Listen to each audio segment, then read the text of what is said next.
Bonjour, alors on ne se connaît peut-être pas actuellement, mais je m'appelle Monsieur Perron et j'habite un village rural et depuis pas mal de temps, j'ai créé un collectif pour essayer de sauver les arbres et le milieu. Parce que au fur et à mesure, dans notre petit coin du Calvados, on s'est aperçu que les arbres, les haies disparaissaient.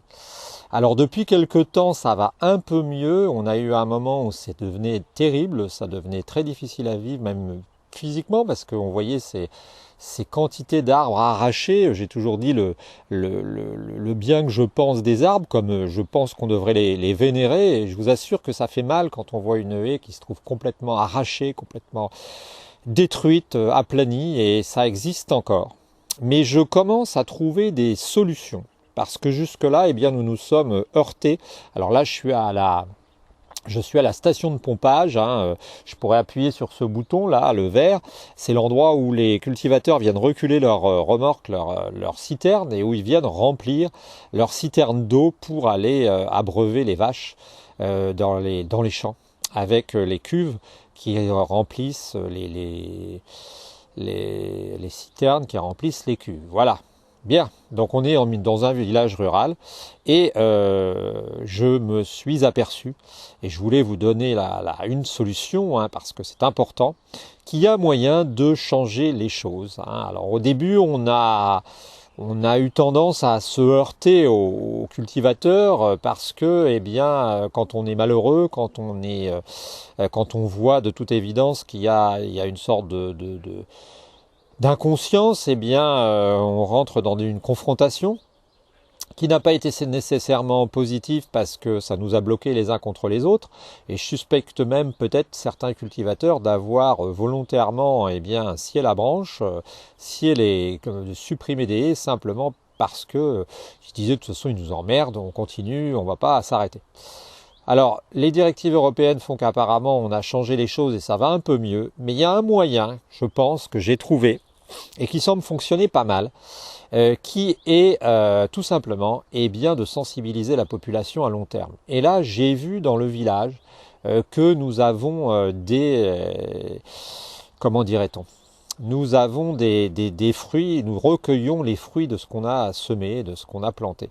Alors comment est-ce que ça se traduit? Bien, je pense que dans les villages de France, il devrait y avoir des équipes de gens qui sont sensibles à ça, à cette cause. Alors bon, je suis allé l'année dernière dans un endroit très sympa qui s'appelle Saint-Alban en montagne. C'est dans le sud de la France, et en fait, à cet endroit, à la limite de l'Ardèche, on a des arbres en quantité phénoménale. C'est très agréable parce que c'est plutôt les arbres qui envahissent le reste. Et là, bon, on a moins à défendre les arbres. Mais chez nous, on a à faire ça.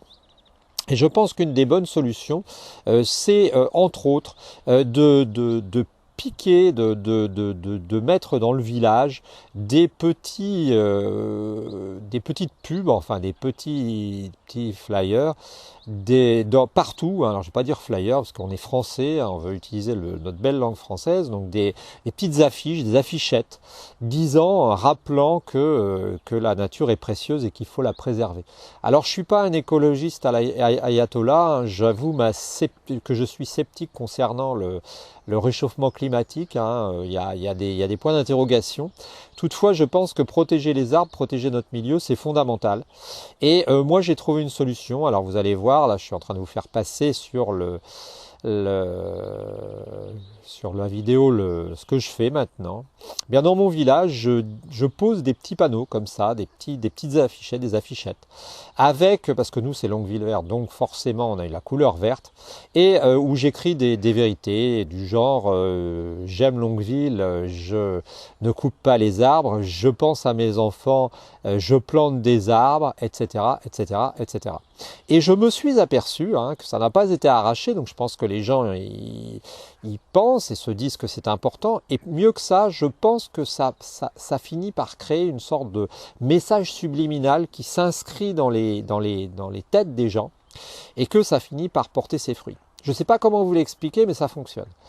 C'est-à-dire que je pense que finalement, entre le moment où la personne décide de prendre sa tronçonneuse et coupe, et le moment où elle coupe vraiment, il se passe quelque chose. Et je pense qu'on peut intervenir de cette manière-là.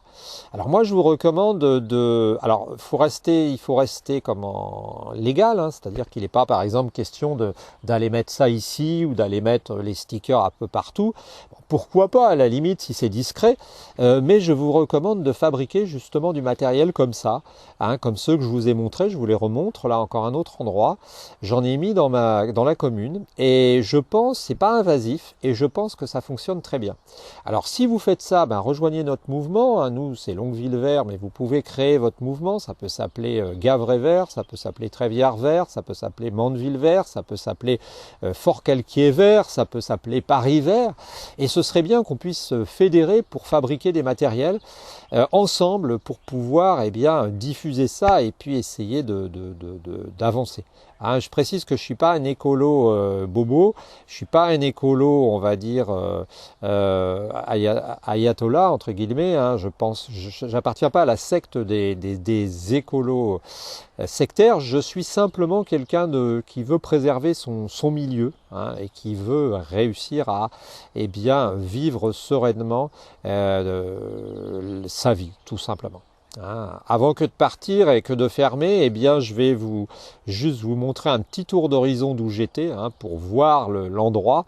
Hein. Alors c'est un peu bête parce que j'ai mal fixé mon pied, je vais être obligé de le déplacer, mais je vais vous montrer un peu, je vais vous faire un 360 avant de partir et surtout contactez-moi, contactez-nous, qu'on fédère nos moyens pour pouvoir justement faire des visuels sympas et qu'on puisse les échanger.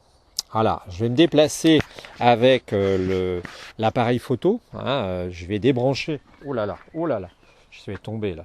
Je vais débrancher ma prise micro. Voilà. C'est pas une prise micro, c'est une prise vérificateur pour vérifier la vidéo. Voilà, je vais essayer de tourner. Là, ça va pas être sympa.